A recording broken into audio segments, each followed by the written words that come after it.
ഇപ്പോ സിനിമയുടെ കഥ കേട്ടപ്പോഴില്ലേ ഭയങ്കര കാച്ചിങ് ആയിട്ട് തോന്നിയായിരുന്നോ? എന്നോട് കഥ പറഞ്ഞപ്പോൾ എനിക്ക് അത്രമാത്രം എന്നോട് ഇങ്ങനെ പറഞ്ഞു, ഇങ്ങനെ ഒരു സെക്കൻഡ് ഹീറോ ആണ്, ഇങ്ങനെ പ്രേമിച്ചിറക്കുന്ന ഒരു പയ്യനാണ്, ഒരു ഔട്ട്ലൈൻ പോലെ എന്നോട് പറഞ്ഞുള്ളൂ. അല്ലാണ്ട് പുള്ളി നമ്മൾക്കറിയാലോ പുള്ളിനെ, നോർമൽ സ്റ്റോറി എന്നുള്ള രീതിയിലായിരുന്നു. പിന്നെ ഞാൻ പൂജയ്ക്ക് ചെന്നപ്പോഴാണ് ഈ ഗുഹയുടെ സെറ്റും കാര്യങ്ങളൊക്കെ കണ്ടപ്പോൾ ഇത് സംഭവം വേറെയാണ്. പിന്നെ ഷൂട്ട് ചെയ്ത് തുടങ്ങിയപ്പോൾ അങ്ങനെയായിരുന്നു. അതെ അതെ രസമായിരുന്നു. എന്നെ ഇതിന്റെ ഡയറക്ടർ അഭിലാഷ് സാറ് കഥ പറഞ്ഞ് വീഴ്ത്തിയതാ ഈ സിനിമയിലേക്ക്. അഭിലാഷേട്ടൻ കഥ പറയുന്ന രീതി അത് ജസ്റ്റ് അമേസിങ്. ലിറ്ററലി നമ്മളിങ്ങനെ ഇരുന്നു പോകും. നമ്മളെന്താ പറയുക, കാരണം ഈ മൂവി നമ്മുടെ മുമ്പിൽ കാണുന്നു, ആ രീതിയിലാണ് നറേറ്റ് ചെയ്യുന്നത്. അപ്പം തന്നെ എനിക്ക് ഇതിൽ ഇത്രമാത്രം ഓടാനും ചാടാനും ഇതൊക്കെ ഉണ്ടെന്നുള്ളത് നമ്മൾ തിങ്ക് ചെയ്യില്ല. കാരണം ആ രീതിയിലാണ് ഒരു വിഷ്വൽ ക്വാളിറ്റി. അപ്പം തന്നെ നമുക്ക് കാണാം ഇതിങ്ങനെയായിരിക്കും. ഓരോ ഫ്രെയിമും ഓരോ സീനും അത്രയും ഇതായിട്ട് പറഞ്ഞുതരും. അത് കഴിഞ്ഞ് അപ്പം ഇടയ്ക്ക് എന്നോട് ചോദിക്കുന്നുണ്ട്, ഡ്യൂപ്പ് വേണോ? ഇറ്റ്സ് ഓക്കെ, വേണ്ട. അതെ അതെ ഇറ്റ്സ് ഓക്കെ.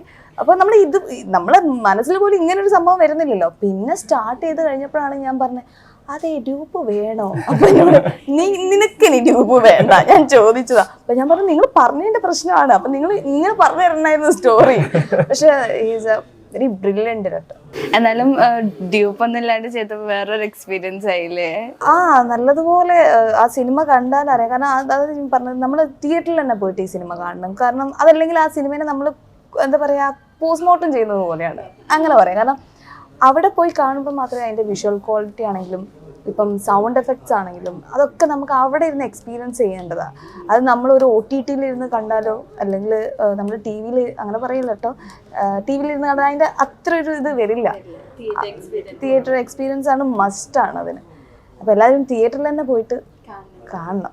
ഇപ്പൊ സർവൈവൽ മൂവീസ് കുറെയൊക്കെ വരാറുണ്ടല്ലോ. അപ്പൊ സർവൈവൽ മൂവീസിന് മ്യൂസിക്കും ഭയങ്കര ഒരു വലിയൊരു എലമെന്റ് ആണെന്ന് തോന്നിയിട്ടുണ്ടോ?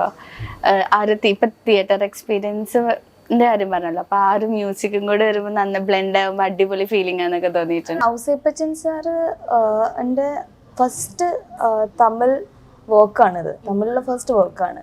ഔസേപ്പച്ചൻ സാറിൻ്റെ ഒരു സോങ് ഉണ്ട്, അത് ജസ്റ്റ് അമേസിങ്. നമ്മളിങ്ങനെ ഇരുന്ന് നമ്മൾ തന്നെ ഇങ്ങനെ ആസ്വദിച്ച് കേട്ടിരുന്നു പോകും. അത് ഔസേപ്പച്ചൻ സാറ് വീട്ടിൽ ഞങ്ങൾ പോയിട്ടുണ്ടായിരുന്നു. അപ്പം എനിക്ക് മനസ്സിലായ ഒരു കാര്യം എന്താ വെച്ചാൽ, ഔസേപ്പച്ചൻ സാറ് എല്ലാം ചെയ്യും. അതിനിപ്പോൾ ഒരു തിയേറ്ററിൽ മൂവി റിലീസായിട്ടുണ്ടെങ്കിൽ ശരി, ഇത്ര ആൾക്കാർ വന്നു, എന്ത് ചെയ്തു, അതായത് നമ്മളെക്കാട്ടും അപ്ഡേഷനാണ് സാറിനുള്ളത്. സാർ എല്ലാ കാര്യങ്ങളും വെച്ച് പറയും.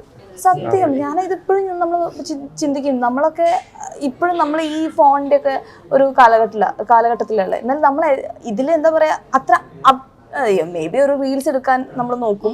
പക്ഷെ സാറ് അപ് ടു ഡേറ്റ് ആയിട്ട് നമുക്ക് എന്താ വേണ്ട കാര്യങ്ങൾ അത് പറഞ്ഞുതരും. പിന്നെ അതേപോലെ എഡിറ്റിങ്ങിൽ എന്തെങ്കിലും മിസ്റ്റേക്ക് ഉണ്ടെങ്കിൽ സാറ് പറഞ്ഞുതരും. മ്യൂസിക് എല്ലാം സാറ് ഓൾ ഇൻ ഓൾ ആണ്.